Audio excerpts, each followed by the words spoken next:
नमस्कार, times now Navbharat के morning bulletin में आप सभी का स्वागत है। मैं हूं आपके साथ हिमांशु दीक्षित। न्यूज उदय में आप देखेंगे देश दुनिया की तमाम बड़ी खबरें, वो खबरें जो आज दिन भर का एजेंडा तय करेंगी, वो खबरें जो आपके लिए जरूरी होंगी। लेकिन सबसे पहले देखिए फटाफट अंदाज में बड़ी खबरें।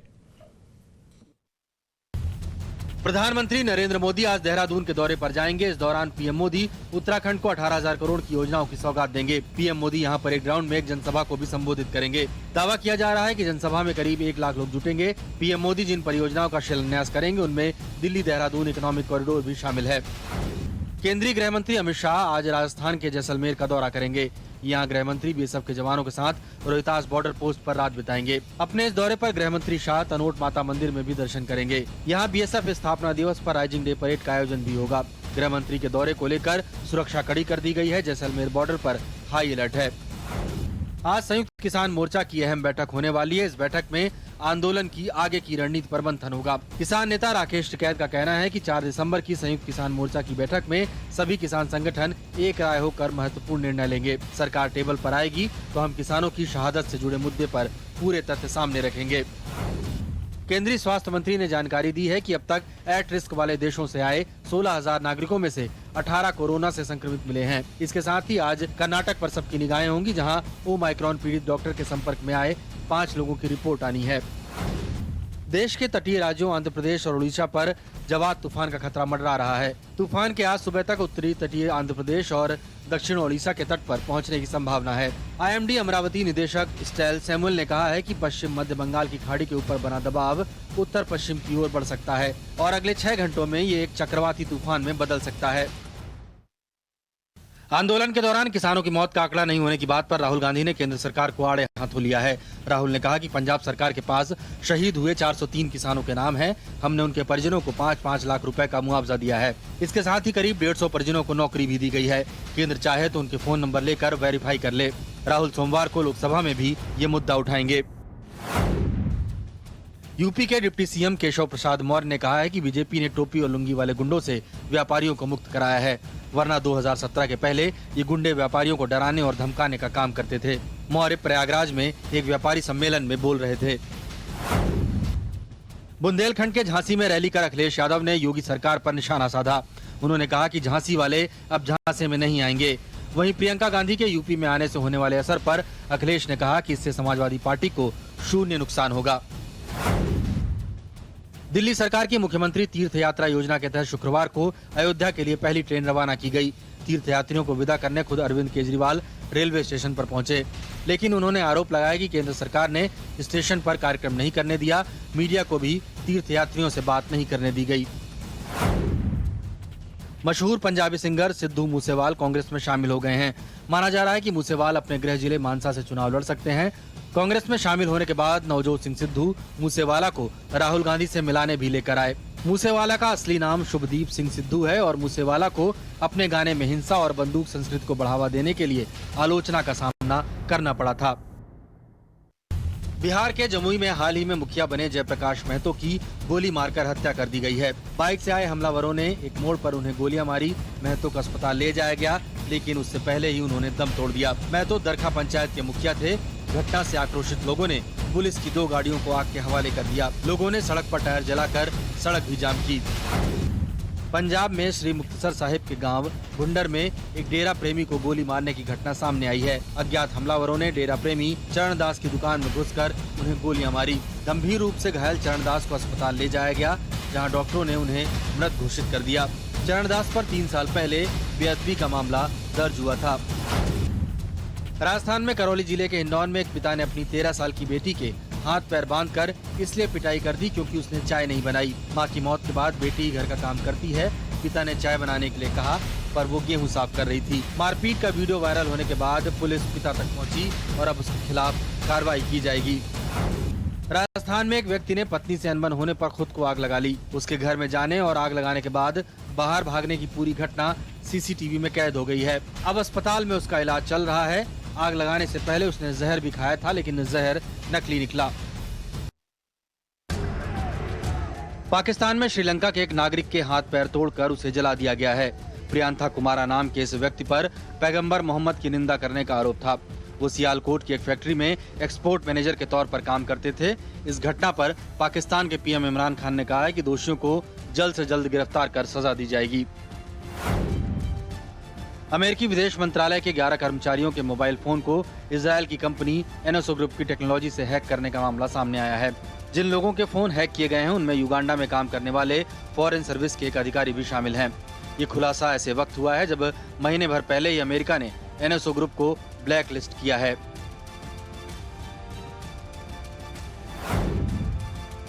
मेक्सिको में भी कोरोना के नए वेरिएंट ओमाइक्रॉन का पहला मरीज मिल गया है।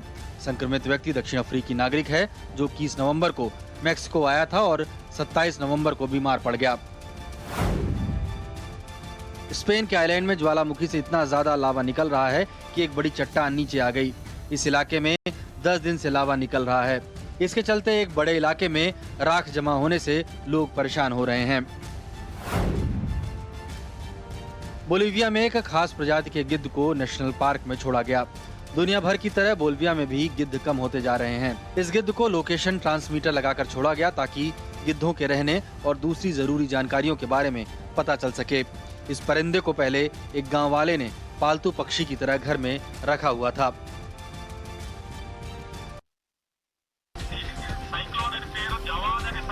आंध्र प्रदेश और ओडिशा के तट से टकराने वाले जवाद तूफान को लेकर जरूरी तैयारियां पूरी कर ली गई हैं।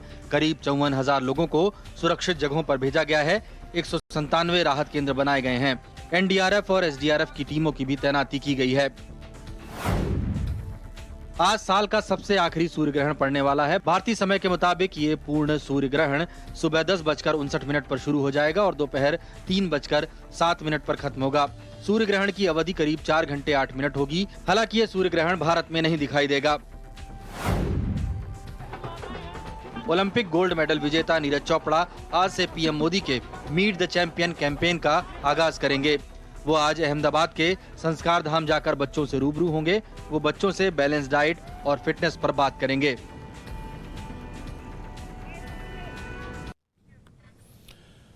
प्रधानमंत्री नरेंद्र मोदी आज देहरादून के दौरे पर जाएंगे और इस दौरान प्रधानमंत्री नरेंद्र मोदी उत्तराखंड को 18,000 करोड़ की योजनाओं की सौगात देंगे। पीएम मोदी यहां पर एक ग्राउंड में एक जनसभा को भी संबोधित करेंगे और यह दावा किया जा रहा है कि जनसभा में करीब 1 लाख लोग जुटेंगे। पीएम जिन परियोजनाओं का शिलान्यास करेंगे उनमें दिल्ली देहरादून इकोनॉमिक कॉरिडोर भी शामिल है और इसके अलावा पीएम मोदी 7 और विकास परियोजनाओं का शिलान्यास और लोकार्पण करेंगे। तो उत्तराखंड में भी चुनाव हैं, तो ऐसे में तैयारियां जोरों शोरों से है। प्रधानमंत्री नरेंद्र मोदी उत्तराखंड पहुंच रहे हैं और अगर आप देखेंगे पिछले कुछ वक्त में तो प्रधानमंत्री नरेंद्र मोदी कई बार उत्तराखंड जा चुके हैं।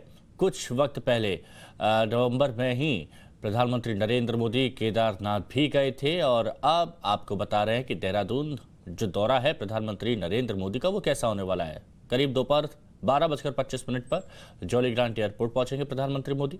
12:50 पर परेड ग्राउंड में जनसभा स्थल पहुंचेंगे और फिर 1 बजे करीब जनसभा को संबोधित करेंगे। उत्तराखंड को कई सौगात दे सकते हैं।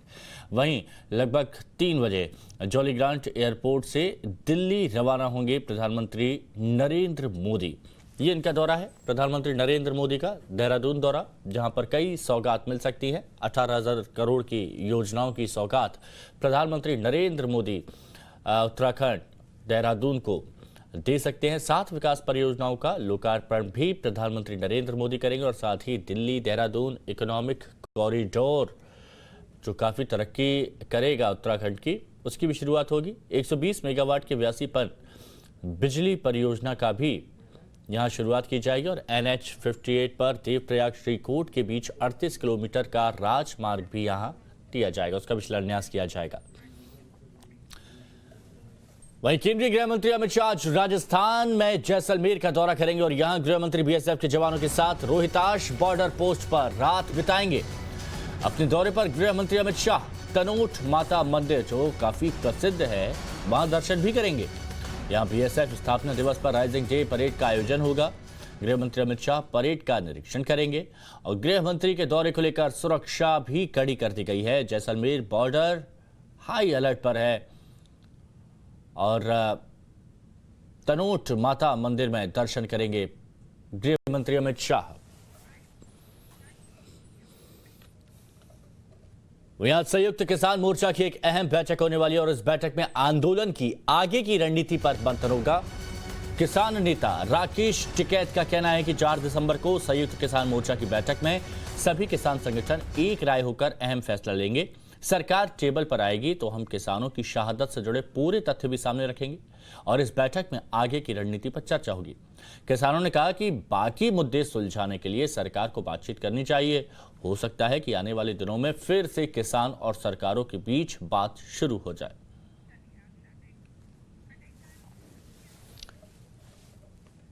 उत्तर प्रदेश के डिप्टी सीएम केशव प्रसाद मौर्य ने विवादित बयान दे दिया है। केशव प्रसाद मौर्य ने प्रयागराज में समाजवादी पार्टी पर निशाना साधा और कहा कि जालीदार टोपी और लुंगी छाप गुंडों से बीजेपी ने निजात दिलाई है। कानून व्यवस्था पर बात करते हुए केशव प्रसाद मौर्य ने कहा कि 2017 से पहले जालीदार टोपी और लुंगी छाप गुंडे व्यापारियों को परेशान करते थे। वो अब या तो जेल की हवा खा रहे हैं या फिर प्रदेश के बाहर हैं। बीजेपी की सरकार में सभी व्यापारी सुरक्षित है और इस बयान के बाद अब विवाद बढ़ रहा है।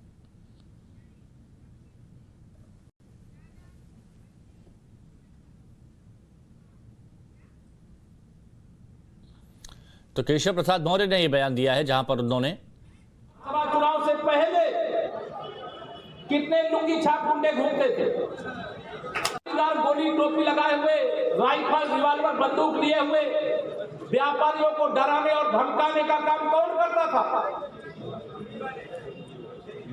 आपकी जमीनों पर कब्जा करना और कब्जा करने तो शिकायत करने भी मत जाना, ऐसी धमकी कौन देता था? या सारा कुछ याद रखना मेरा इतना ही कहना। मैं कोई ऐसी बात नहीं कर रहा हूं जो कोई ऐसी बात नहीं हुई होगी। या पूरा अगर मैं प्रयागराज की बात करूं तो सिविल लाइंस के पूरे क्षेत्र को बहुत ही शांतिपूर्ण इलाका माना जाता था,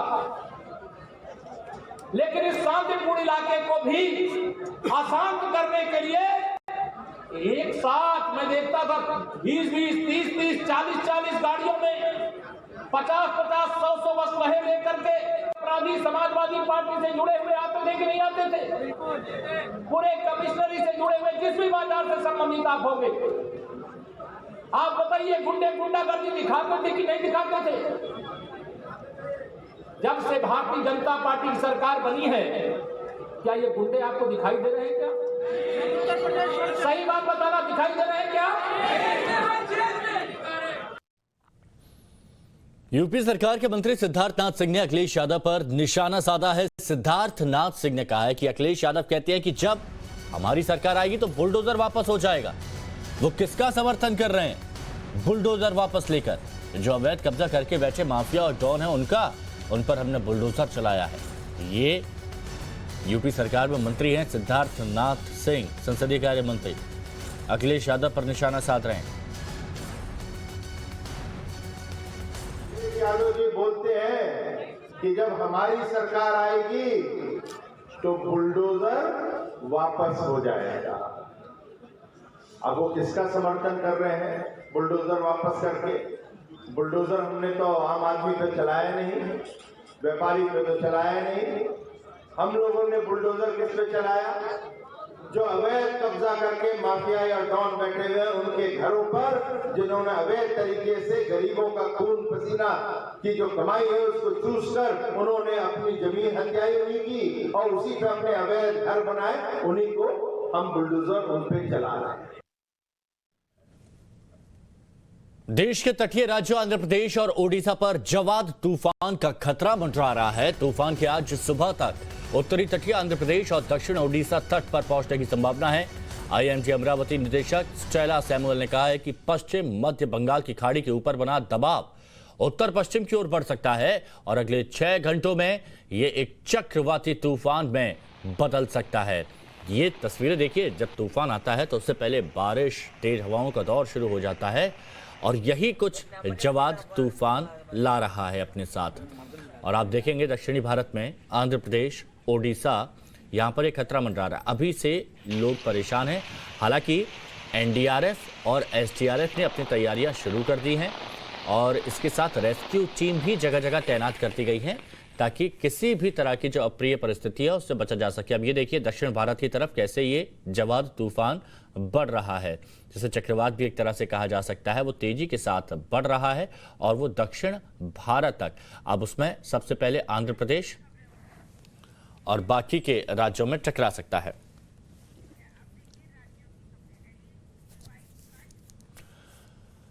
और चलिए अब आपको दिखाते हैं आपके राज्य की कुछ बड़ी और अहम खबरें।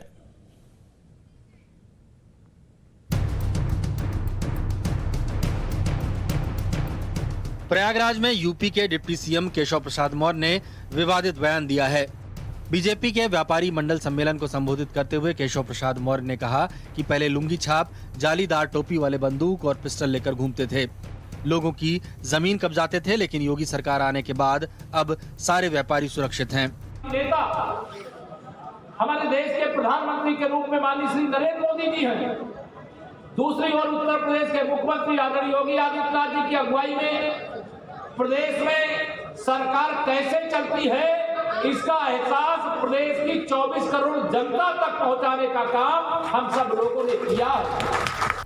मौर्य ने कहा कि एक तरफ केंद्र में दुनिया के सबसे ताकतवर नेता के रूप में नरेंद्र मोदी प्रधानमंत्री हैं, तो दूसरी ओर योगी आदित्यनाथ की अगुवाई में उत्तर प्रदेश विकास की राह पर आगे बढ़ रहा है।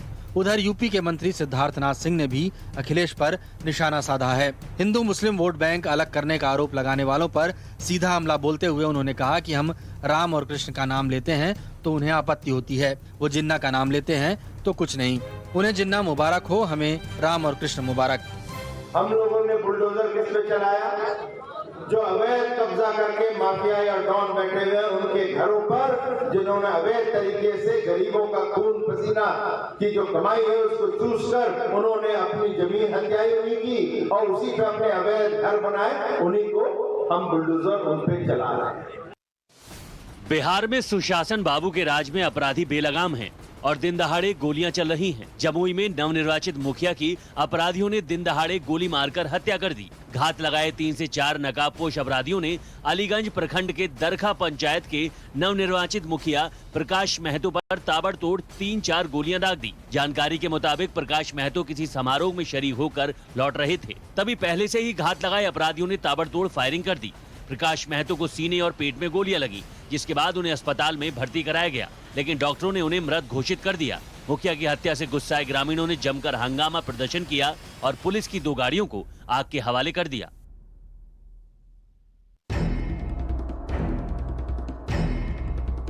पंजाब के मुक्तसर में अपराधियों ने बड़ी वारदात को अंजाम दिया है। उन्होंने किराना दुकान में एक व्यक्ति को गोली मारकर मौत के घाट उतार दिया। मृतक डेरा प्रेमी था और उस पर बेअदबी का मामला भी दर्ज था। वारदात को अंजाम देकर दोनों बदमाश फरार हो गए। घायल अवस्था में उन्हें अस्पताल ले जाया गया, लेकिन रास्ते में ही उन्होंने दम तोड़ दिया। बता दें कि मृतक डेरा प्रेमी पर 2018 में श्री गुरु ग्रंथ साहिब की बेअदबी का मामला दर्ज किया गया था, जो अभी भी विचाराधीन है। घटना के बाद एसएसपी सरबजीत सिंह के नेतृत्व में पुलिस टीम ने मौके पर पहुंचकर मामले की जांच शुरू कर दी है।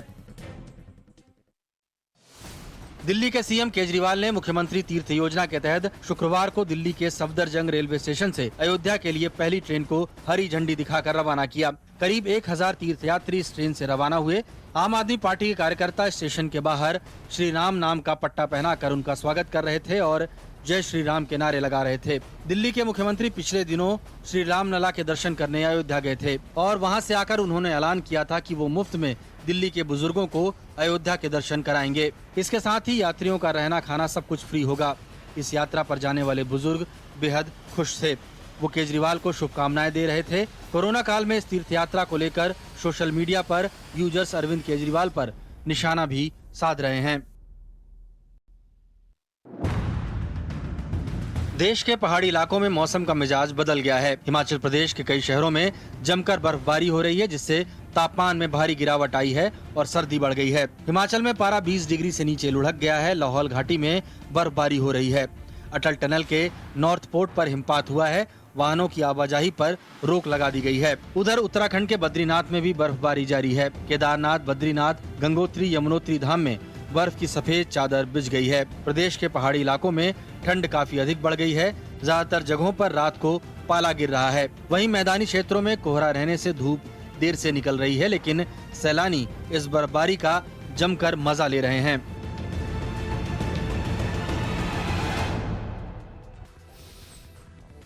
बिहार विधानसभा में शुक्रवार को वंदे मातरम पर बवाल छिड़ गया। एआईएमआईएम के विधायक अख्तरुल ईमान ने वंदे मातरम गाने से इनकार कर दिया, जिसके बाद बीजेपी विधायकों ने इसका विरोध किया। बाद में किसी तरह इस मामले को शांत कराया गया। किसी को राष्ट्रगीत से आपत्ति क्या? देश का राष्ट्रगीत गाने से ऐतराज क्यों? एआईएमआईएम का विरोध बेवजह नहीं है।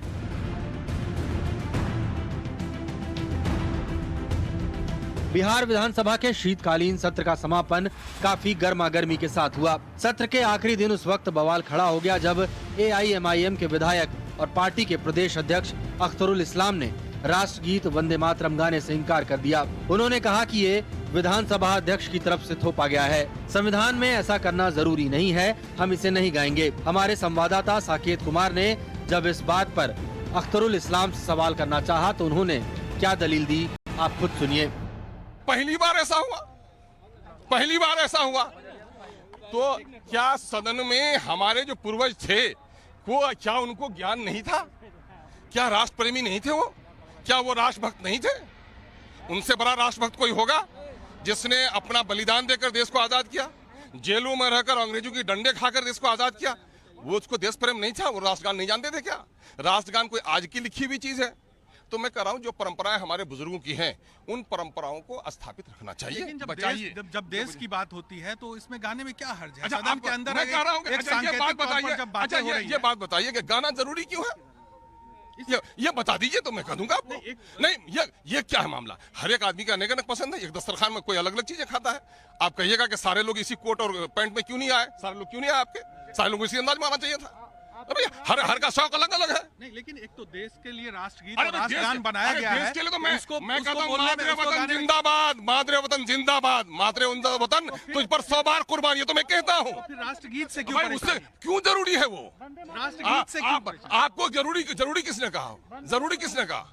देश का राष्ट्रगीत कोई है, जरूरी अगर नहीं है, वो कोई जरूरी नहीं है। बिला वजह जो चीजें जरूरी नहीं है उसको जरूरी नहीं कहना चाहिए। मतलब राष्ट्रगीत एमआईएम के नेता राष्ट्रगीत नहीं है। एमआईएम के नेता ही को बात मत कहिए।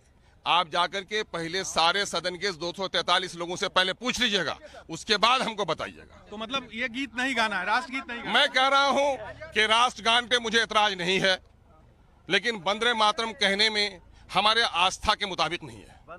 वंदे मातरम नहीं कहेंगे ये कह रहे हैं? बिल्कुल। एआईएमआईएम विधायक के इस बर्ताव पर बीजेपी विधायकों ने कड़ी आपत्ति जताई। बीजेपी विधायक संजय सिंह ने कहा कि उन्हें जिस देश का राष्ट्रगान और राष्ट्रगीत पसंद है वो वहां चले जाएं। सदन के अंदर का फुटेज आप निकाल लीजिए, वो भी वहां खड़े थे, वो भी राष्ट्रगान के सपोर्ट में और राष्ट्रगान के सम्मान में खड़े थे, परंतु बाहर आकर के एक नया विवाद पैदा करना ये उनकी फितरत में शामिल है। और हम कहते हैं कि इस देश के अंदर रहने वाले प्रत्येक व्यक्ति के लिए राष्ट्रगान और राष्ट्रगीत अनिवार्य है, और जिनको ये पसंद नहीं है उनको जहां का राष्ट्रगान और राष्ट्रगीत पसंद है वहां जाना चाहिए। इस मुद्दे पर एआईएमआईएम के विधायक अख्तरुल इस्लाम बिल्कुल अलग थलग पड़ गए हैं। बिहार विधानसभा के अध्यक्ष विजय सिन्हा ने कहा है कि इस पर किसी को आपत्ति नहीं होनी चाहिए, ये तो गर्व का विषय है। राष्ट्रगान और राष्ट्रगीत ये राष्ट्र के गौरव को बढ़ाता है, हमारी जो ऐतिहासिक क्षण को याद दिलाता है, हमारे विरासत पर गर्व करने का अवसर महसूस होता है। हालांकि एकमात्र आरजेडी ही एआईएमआईएम के विधायक के समर्थन में खड़ी नजर आई। पार्टी विधायक विजय सम्राट ने कहा कि सभी सदस्यों से बात करके ही नई परंपरा की शुरुआत की जानी चाहिए थी। ये नया परंपरा जो आया है तो इसमें मैं चाहता हूं कि सभी लोगों से राय विचार विमर्श करके सदन के माध्यम से पहले सूचना दे देना चाहिए था, उसके बाद करना चाहिए था, लेकिन किए है तो इसमें कोई बुराई भी नहीं। विधानसभा के बाहर कुछ देर हंगामे और शोर शराबे के बाद फौरी तौर पर ये मामला शांत हो गया, लेकिन लगता नहीं है कि ये बात इतनी आसानी से खत्म हो जाएगी। आशंका इस बात की है कि बात निकली है तो अब दूर तलक जाएगी। बाकी पार्टियां इस पर एआईएमआईएम को घेरने से बाज नहीं आएंगी। साकेत कुमार, टाइम्स नाउ नव भारत, पटना। और यहाँ रुकेंगे एक छोटे से ब्रेक के लिए, जल्द हाजिर होंगे, कहीं मत जाइएगा।